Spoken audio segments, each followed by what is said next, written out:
Bienvenida y bienvenido a esta exploración en profundidad del capítulo 8 del Evangelio de Mateo. Y bueno, imagínate por un momento que eres la figura más famosa de toda tu región. Ajá. Tienes a miles de personas dispuestas a seguirte, aclamando cada cosa que haces. O sea, lo lógico desde cualquier estrategia de liderazgo sería aprovechar esa fama, ¿no? Claro, alimentar el movimiento y consolidar a tus seguidores. Exacto. Sin embargo, hoy vamos a analizar un momento histórico donde Jesús hizo, pues exactamente lo contrario. Decidió subirse a una barca, huir de sus propios admiradores y dirigirse directo hacia una tormenta mortal. Es un giro narrativo y estratégico totalmente desconcertante. Y mira, para comprender el peso de este momento, tenemos que ubicarnos bien en el texto. Fíjate que venimos de capítulos muy intensos. Sí, venimos de los capítulos 5 al 7, donde vimos el Sermón del Monte, o sea, una de las enseñanzas éticas más sublimes. Y tras eso, Mateo nos presenta una ráfaga inmediata de milagros. Sanidades a marginados, leprosos, siervos romanos. Tal cual. Pero como experta te digo, el autor de este evangelio no está escribiendo un diario cronológico. Está construyendo un argumento temático. El objetivo aquí es demostrar que la autoridad de Jesús es absoluta, Y estos versículos marcan una transición, ¿verdad? una transición súper crítica. Aquí pasamos de, digamos, la euforia superficial de las multitudes a la cruda y severa realidad de lo que exige el verdadero discipulado. O sea, Jesús no está interesado en reclutar fanáticos, sino en forjar discípulos. Exactamente. Y la escena inicial lo ilustra a la perfección. La multitud lo rodea, el entusiasmo está a tope, pero en lugar de complacerlos, da la orden de cruzar al otro lado del lago. Y es justo en ese instante de retirada cuando dos hombres intentan asegurar su lugar en el grupo. Bueno, leo los versículos del 18 al 22 para adentrarnos en la historia. Viendo Jesús una multitud a su alrededor, dio orden de pasar al otro lado. Y un escriba se acercó y le dijo, «Maestro, te seguiré a donde quiera que vayas». Jesús le respondió, «Las zorras tienen madrigueras, y las aves del cielo nidos, pero el Hijo del Hombre no tiene dónde recostar la cabeza». Otro de los discípulos le dijo, «Señor, permíteme que vaya primero y entierre a mi padre».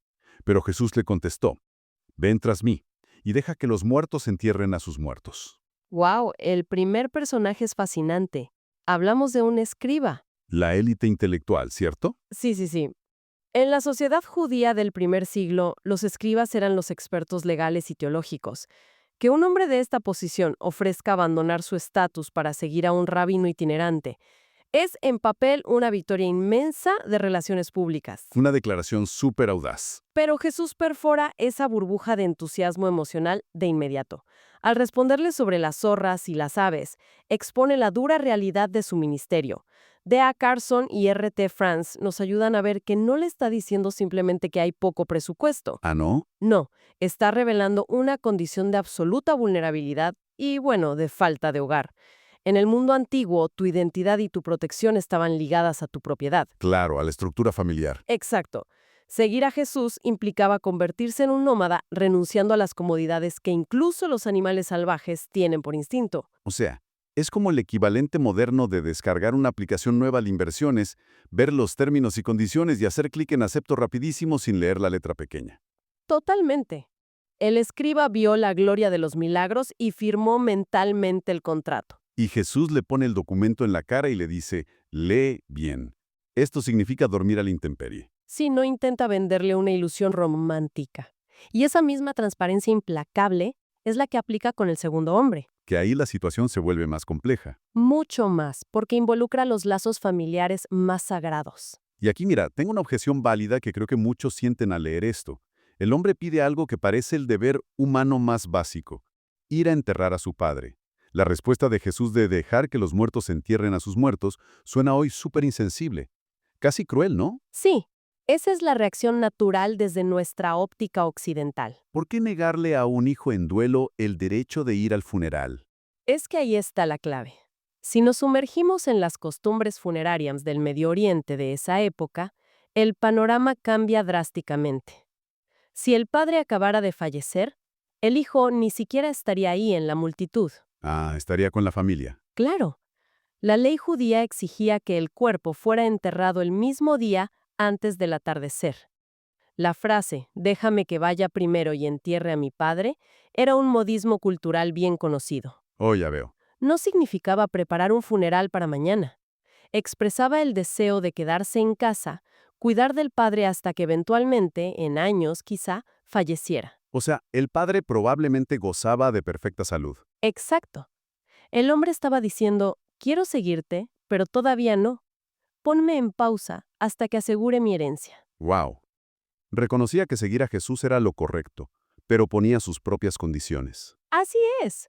Y Charles Spurgeon aborda este dilema con una claridad increíble. Él advertía que las ocupaciones terrenales, a las que el texto llama enterrar a los muertos, pueden disfrazarse de cosas muy nobles. Deberes sociales, expectativas familiares. Ajá, suenan justificadas, pero operan como la excusa perfecta para evadir el llamado espiritual.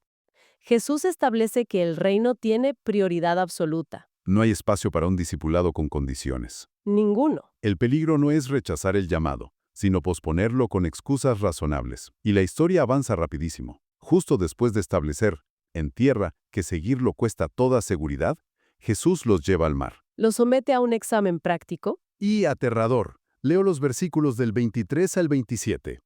Cuando entró Jesús en la barca, sus discípulos lo siguieron. Y de pronto se desató una gran tormenta en el mar de Galilea, de modo que las olas cubrían la barca, pero Jesús estaba dormido. Llegándose a él, lo despertaron diciendo, «Señor, sálvanos, que perecemos». Y él les contestó, «¿Por qué tienen miedo, hombres de poca fe?». Entonces Jesús se levantó, reprendió a los vientos y al mar, y sobrevino una gran calma. Los hombres se maravillaron y decían, «¿Quién es este que aún los vientos y el mar lo obedecen?». Mira, el nivel de terror que vivieron requiere entender la topografía. El mar de Galilea es un lago a más de 200 metros bajo el nivel del mar, en un embudo de montañas. Las corrientes de aire chocan. Exactamente.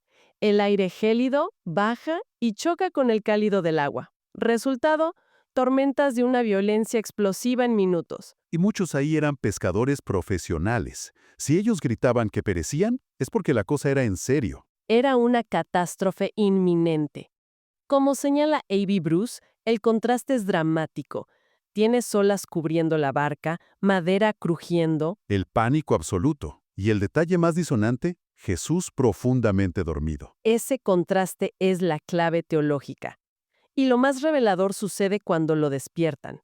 Antes de decirle una palabra a la tormenta, Jesús reprende a sus discípulos. Con el agua al cuello, los llama hombres de poca fe. Que visto desde fuera parece injusto, ¿no? Bueno, depende de cómo lo mires. Yo lo pienso con una analogía moderna. Imagínate un vuelo comercial con una turbulencia extrema.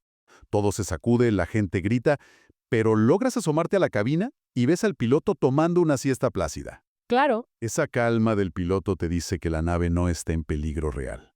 La paz de Jesús debió haber sido el ancla emocional de ellos. esa ilustración da en el blanco.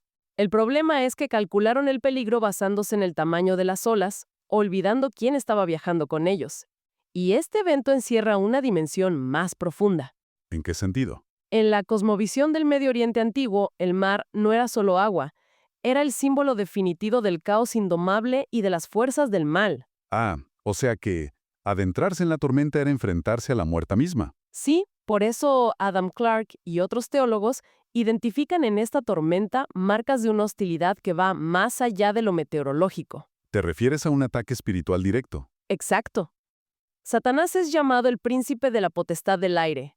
Tarde o temprano intentaría algo, y la oportunidad era inmejorable. Claro, el Mesías y todos los futuros líderes de la iglesia atrapados en una barquita. Destruir esa barca habría sido aniquilar el plan de redención de un solo golpe. Por eso Mateo dice que Jesús reprendió a los vientos. Ese verbo griego es el mismo que usa para expulsar demonios. Es una orden militar a una fuerza hostil. Totalmente. Y el efecto es fulminante, una gran calma instantánea. Pasan del rugido al silencio en un segundo. Esa demostración de poder es lo que los hace preguntar ¿quién es este? Y si revisamos el Salmo 89, el dominio sobre el mar es prerrogativa exclusiva de Dios. O sea, vemos su humanidad al dormir agotado y su deidad absoluta al calmar el mar. Perfectamente resumido. Pero la intensidad no baja. Apenas logran sobrevivir a la naturaleza, Desembarcan en Gadara y chocan de frente con una oscuridad mucho peor. El epicentro de una tormenta espiritual. Escuchemos los versículos del 28 al 34. Al llegar Jesús al otro lado, a la tierra de los Gadarenos, fueron a su encuentro 2 endemoniados que salían de los sepulcros, violentos en extremo, de manera que nadie podía pasar por aquel camino. Y gritaron: ¿Qué hay entre tú y nosotros, Hijo de Dios? ¿Has venido aquí para atormentarnos antes del tiempo? A cierta distancia de ellos estaba paciendo una manada de muchos cerdos, y los demonios le rogaban: Si vas a echarnos fuera, mándanos a la manada de cerdos. Vayan, les dijo Jesús. Y ellos salieron y entraron en los cerdos, y la manada entera se precipitó por un despeñadero al mar y perecieron en las aguas. Los que cuidaban los cerdos huyeron y yendo a la ciudad lo contaron todo, incluso lo de los endemoniados. Y toda la ciudad salió al encuentro de Jesús, y cuando lo vieron, le rogaron que se fuera de su comarca. El escenario es desolador, ¿eh? Gadara era una zona gentil, influenciada por la cultura grecorromana, impura para los judíos. Y además, estos hombres vivían en los sepulcros. Lugares de mayor impureza ritual, vivían en un estado bestial, mantenían secuestrada la ruta comercial. Lo que más me impacta es que los discípulos apenas se preguntaban quién era Jesús, pero estas fuerzas demoníacas lo identifican de inmediato como el Hijo de Dios. La precisión teológica de las tinieblas es escalofriante. Tienen un conocimiento absoluto del juicio final. Saben que su destino es el abismo. ¿Por eso le reclaman si vino antes de tiempo?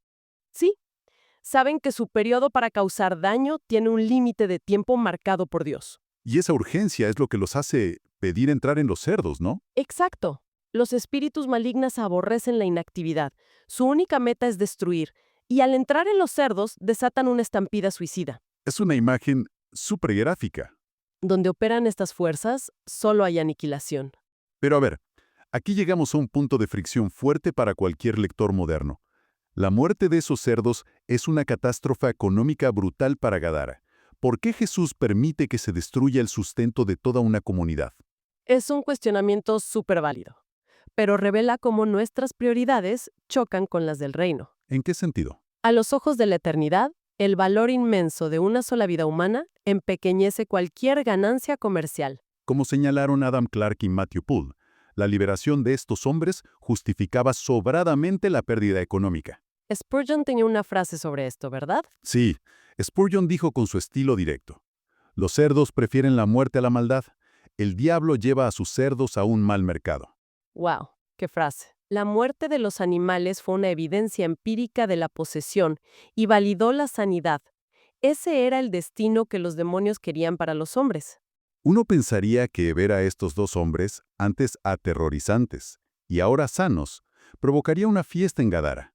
Pero el versículo 34 es un balde de agua fría.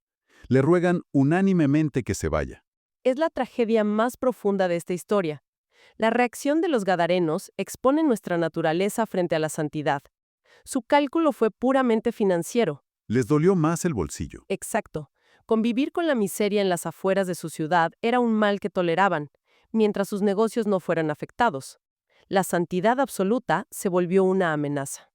Y le exigen al poder más grande del universo que se retire. Y lo aterrador es que Jesús se va en silencio. Respeta el rechazo, no fuerza la entrada en corazones atrincherados.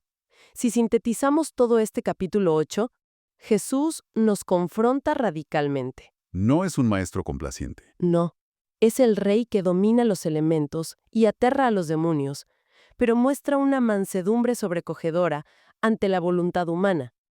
Si le exigimos que se aleje porque afecta a nuestros intereses, él tomará nuestra palabra y con tristeza se irá. Lo cual nos arrincona a una reflexión inevitable. Es fácil condenar a la gente de Gadara, pero ¿con qué frecuencia replicamos nosotros esa actitud? Hay áreas en nuestra vida donde preferimos retener a nuestros propios cerdos, quizá hábitos destructivos, nuestra zona de confort o riquezas que nos alejan de la integridad. Ante esa disrupción, ¿celebramos su sanidad o le rogamos discretamente que no interfiera en esos espacios protegidos?